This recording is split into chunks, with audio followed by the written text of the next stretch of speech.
Also, there's a new Iceman comic. Dare I review it? Dare I? It is, after all, the book review that started this channel, and it has been years since the last series. It's not like they'd still make the story all about Bobby being gay. Challenge accepted.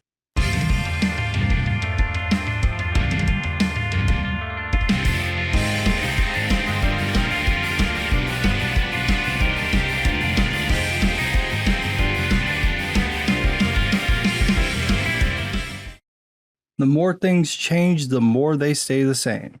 This is a new era for the X-Men. They're isolationists, they're extremists, they're plant clones. But when it comes to Iceman, he's nothing but his sexuality. Every story about him must revolve around him being gay.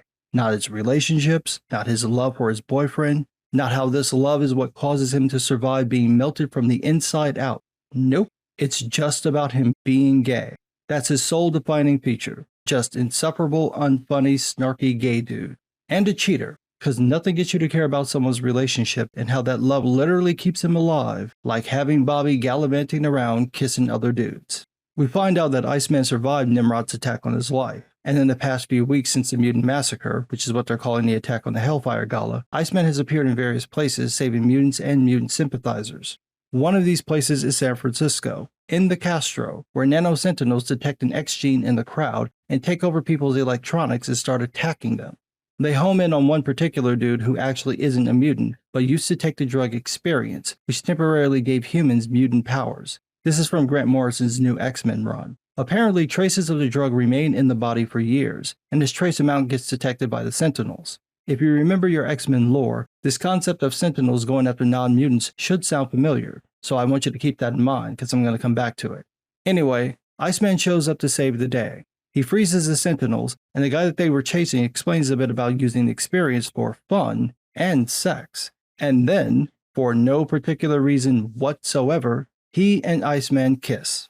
I haven't cut anything out. This little section is the sole interaction Bobby and this guy have before they lock lips. There are so many questions. 1. How do y'all even know the other one is gay? I understand you're in the Castro, but seriously. 2. How do y'all even know that the other guy is gay for you? I mean, one of them could have a boyfriend who is literally the reason he's still alive, so kissing this other dude would count as cheating. 3. Why? What does this have to do with the story? I've said this many times over the years, and I'll say it again. Whatever you do has to fit within the story you're telling. The story appears to be about how Iceman survived an execution and is now undermining Orchis every chance he gets. Why is he kissing some strange dude he doesn't even know?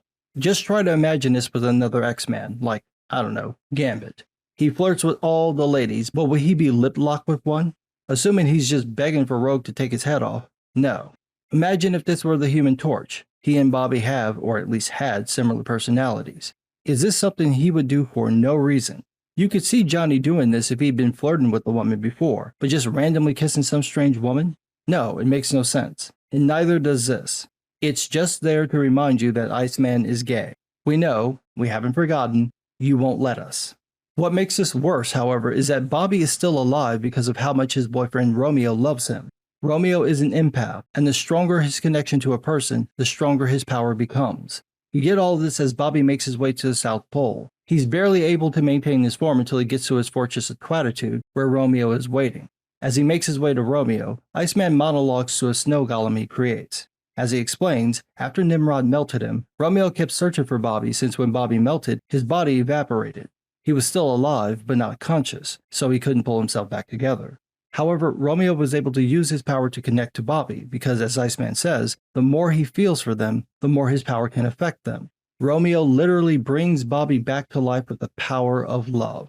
And what does Iceman do in return? Make out with other dudes. It's like Marvel is hell-bent on making Iceman as unlikable as possible. Steve Orlando wrote this. I'm not a big fan of his work, but he's a better writer than Sina Grace. And yet he kept Grace's style of writing Bobby as the world's most selfish boyfriend. He's only able to keep his body together because of Romeo. Romeo has an icon sitting next to him that lets him know when Bobby is going to lose his form again. And again, how does Bobby repay him, this man whose love can conquer death? He lip locks with random men in the Castro. As you do. And of course, the scene where they meet has to end with Bobby proposing that they shag for the 4th time that day. Because did you know he was gay? Like, dude, you need to save your fluids. Seriously, you can't be wasting anything. I don't know who's doing what to whom, but either way, you need to lock that down. Do some kegels, clamp it, because you are barely holding it together. Also, are you going to shag him in your ice form? Because it seems like that might be uncomfortable.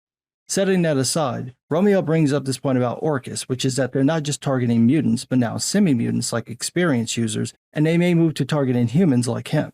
If that sounds familiar, this is the same path that happened in the Days of Future Past timeline. The Sentinels first attacked mutants, then humans who could pass on the mutant gene, and then any metahumans, before eventually taking over and targeting anyone who opposed their authority. Back in Powers of X, Jonathan Hickman set up the idea of the Technoarchy, a machine empire, taking over and targeting mutants and humans alike. This idea of the Orcus Sentinels going after anyone with powers could be a reference to Hickman's setup. When he wrote Inferno, he tied it back into that concept, but from what I can tell, most of the other writers really haven't delved into it. I do think the idea of a Days of Future Past story arc could be interesting, although I can't see how Marvel could do it without tying in the entire Marvel universe. It's already hard enough to buy all the changes made with the Krakoan era. Any major event like this would have to affect the entire Marvel line, but I'm just speculating here, so this probably isn't what they're doing. Back to the story, Orcus decides to try another angle by attacking Iceman's family to get his attention, using one of the elements of doom, helium, the unfreezable, to launch the attack, and that's how the issue ends. Overall, the art is good. I think Vincent Corratu does a decent job. The writing, not so much. It's not even that it's badly written. Steve Orlando is competent. It's just a bad idea. We're supposed to care about the main character, but nothing in the book gets you to do that. Romeo loves Bobby so much that his love saves Bobby from death. And how does Bobby repay him? By cheating on him.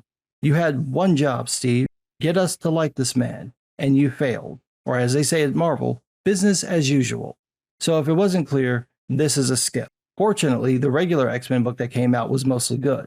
The one hiccup was that character they recently made a mutant, who didn't need to be a mutant, who now has to hide that she's a mutant, which makes the whole death and rebirth of Kamala Khan even more redundant. But what do I know? I'm just some guy.